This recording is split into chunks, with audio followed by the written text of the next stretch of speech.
Hai anak-anakku, jangan terpengaruh. Hai wali santri, jangan terpengaruh. Buktikan, Syekh Panji Gumilang akan menghadapi semua tuduhan itu. Buktikan, pelajar sekalian. Syekh di depan, jangan takut. Zaitun ini 1 bulannya, kalaulah tidak lebih dari 10, tidak kurang dari 10. 1 bulan. Nah kalau orang-orang hanya ingin merebut karena banyak bosnya, gosok.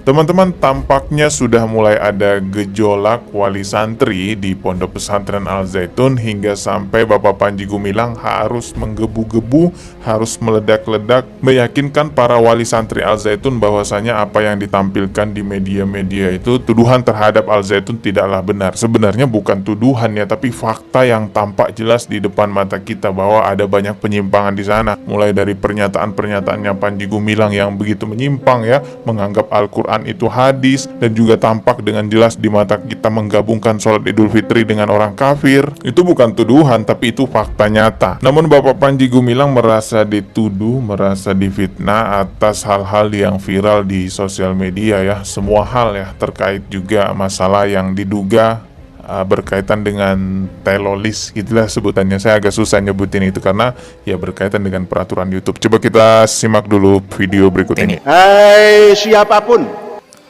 yang menuduh sebuah lembaga pendidikan satu sesat, pusat teroris, pusat radikalis, hasibu anfusakum. Buktikan di mana pusat pendidikan ini, adakah benih-benih teroris? Kalau ada benih teroris, Densus 88 sudah ngepung tempat ini. Densus ukuran daripada teroris itu Densus. Ya, kalau ada beneran ya indikasi ataupun ya terorisme di sana, pasti Densus 88 ya memang ke sana. Tapi masalahnya kalau backingannya lebih kuat, ya gimana terus? Ya kan seperti itu juga yang menjadi persoalan. Udahlah, nggak usah pura-pura nggak tahu negara kita itu seperti apa ya. Kalau kuat backingannya ya aman-aman aja gitu kan. Densus bukan untuk menangkap pencuri ayam. Densus bukan penangkap korupsi, tapi menangkap teroris. Baik yang tersimpan dalam rumah kalbunya yang isinya anjing sehingga malaikat tidak bisa masuk. Mari akal sehat kita muhasabah. Sebelum Densus datang, adakah di lingkungan pendidikan ini teroris? No. Sampai kapanpun tidak bakal ada teroris. Camkan itu. Hai anak-anakku, jangan terpengaruh. Hai wali santri, jangan terpengaruh. Tidak ada teroris di tempat ini.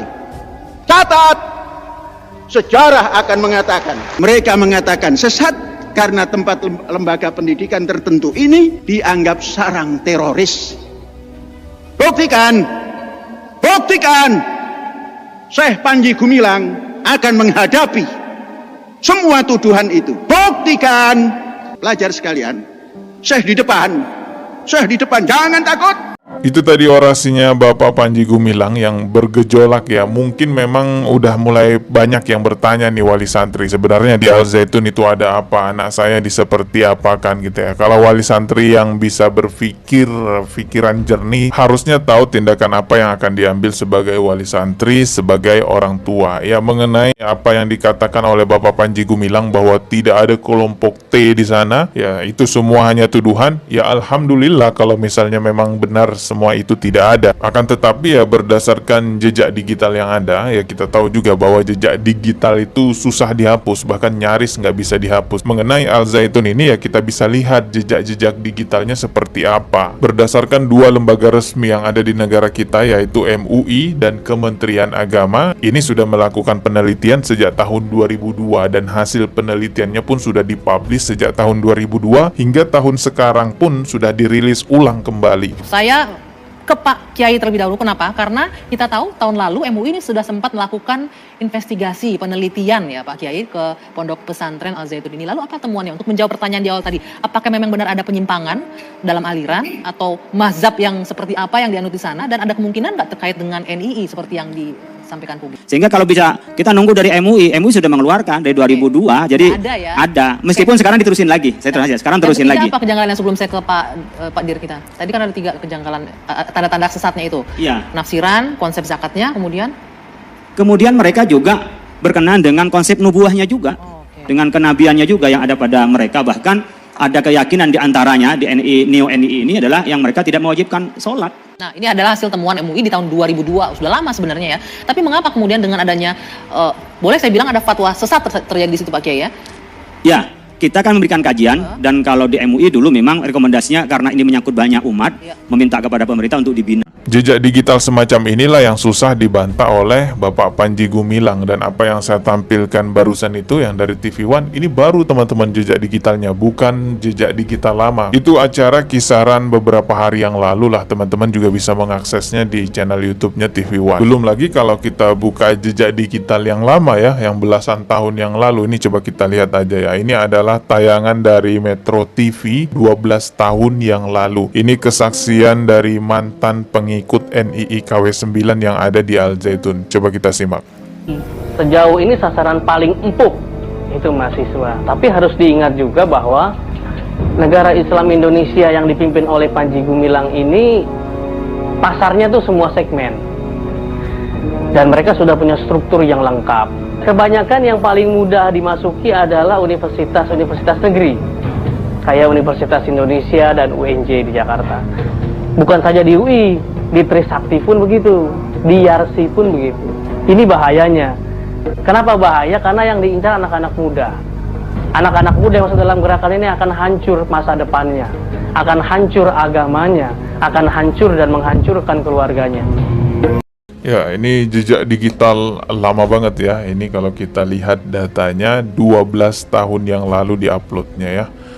Wah, ini juga sudah banyak yang komentar, dan tayangannya pun juga buram gitu ya. Maklum lah kan tayangan lama. Di sini juga ada kesaksian dari ibu, dari seorang ibu atau orang tua yang anaknya menjadi korban ya. Coba kita simak juga nih. Saya cukup sabar deh, nggak apa-apa anak saya korban.